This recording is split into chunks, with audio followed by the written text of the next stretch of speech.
Friend, हमारे channel में आप सभी का स्वागत है। गोरखनाथ महाराज नाथ संप्रदाय के एक प्रमुख संत और योगी थे।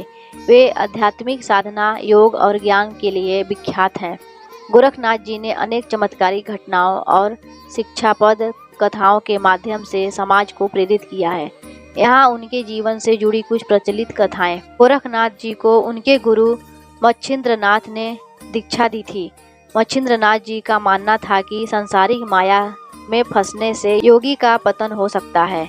एक बार मच्छिंद्रनाथ ने स्त्रियों और भोग विलास में रुचि लेनी शुरू कर दी। यह देखकर गोरखनाथ चिंतित हो गए। उन्होंने अपने गुरु को इस स्थिति से बाहर निकालने का निश्चय किया। गोरखनाथ जी ने योग बल से मच्छिंद्रनाथ को यह समझाया कि माया अस्थायी है और योगी का लक्ष्य आत्म साक्षात्कार है।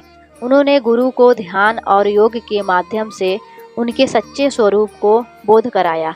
यह कथा गुरु शिष्य के गहरे संबंध और निस्वार्थ सेवा को दर्शाती है। एक बार रानी पद्मावती ने गोरखनाथ जी का उपहास किया और उनके साधना मार्ग पर प्रश्न उठाए। गोरखनाथ जी ने शांत रहते हुए रानी को सिखाने का निर्णय लिया।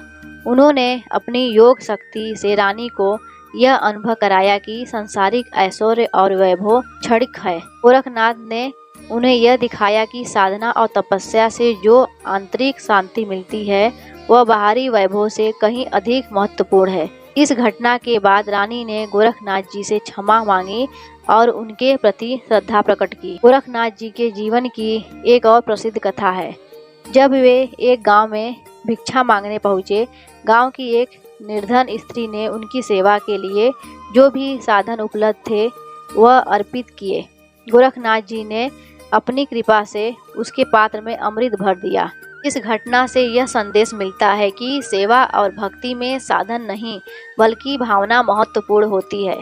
जिसने सच्चे मन से योगी की सेवा की है उसे भगवान की कृपा अवश्य मिलती है। एक बार गोरखनाथ एक धनी व्यापारी के घर भिक्षा मांगने गए। व्यापारी ने अंधकारवश उन्हें खाली हाथ लौटा दिया। गोरखनाथ ने कोई प्रतिक्रिया नहीं दी और शांतिपूर्वक वहां से चले गए।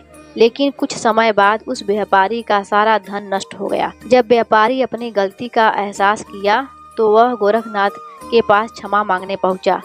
गोरखनाथ ने उसे सिखाया कि धन और ऐश्वर्य क्षणिक है और अहंकार से मनुष्य का विनाश होता है। व्यापारी ने अपने भूल सुधारते हुए विनम्रता और दान का मार्ग अपनाया। गोरखनाथ जी का एक और प्रेरक प्रसंग है। जब वे एक गांव में पहुंचे और वहां अन्न की कमी थी, उन्होंने गांव वासियों से कहा कि यदि वे एकजुट होकर साधना और परिश्रम करेंगे तो उनकी समस्या का समाधान होगा।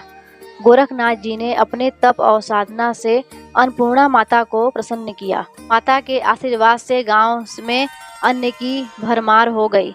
इस कथा से शिक्षा मिलती है कि कठिन परिश्रम, एकता और आस्था से हर कठिनाई को पार किया जा सकता है। कहा जाता है कि गोरखनाथ जी ने महर्षि कुंभकर्ण की आत्मा को मुक्त किया। कुंभकर्ण को अपने कर्मों के कारण बार बार जन्म लेना पड़ रहा था। गोरखनाथ जी ने अपनी साधना और योग बल से कुंभकर्ण को मोक्ष प्रदान किया। यह कथा दर्शाती है कि सच्चे संत अपनी करुणा और योग बल से आत्माओं को मुक्ति का मार्ग दिखा सकते हैं। एक राजा ने गोरखनाथ जी से प्रश्न किया, क्या तुम मेरे जैसे शक्तिशाली राजा से भी अधिक प्रभावशाली हो? गोरखनाथ जी ने मुस्कुराते हुए कहा, सत्य का अनुभव ही सबसे बड़ी शक्ति है। राजा ने चुनौती दी कि वह उन्हें अपने दरबार में बंदी बना सकता है। गोरखनाथ जी ने अपनी योग शक्ति से ऐसा प्रभाव डाला कि राजा स्वयं उनके चरणों में झुक गया। उन्होंने राजा को यह सिखाया कि वास्तविक शक्ति संता या संपत्ति नहीं है बल्कि सत्य, विनम्रता और साधना में है। गोरखनाथ जी की कथा हमें सिखाती है कि साधना, योग, भक्ति और विनम्रता के माध्यम से जीवन को सार्थक बनाया जा सकता है। उनकी कथा आज भी हमें प्रेरित करती है कि सांसारिक माया के पार जाकर आत्मज्ञान और मुक्ति की ओर बढ़े। जय बाबा गोरखनाथ।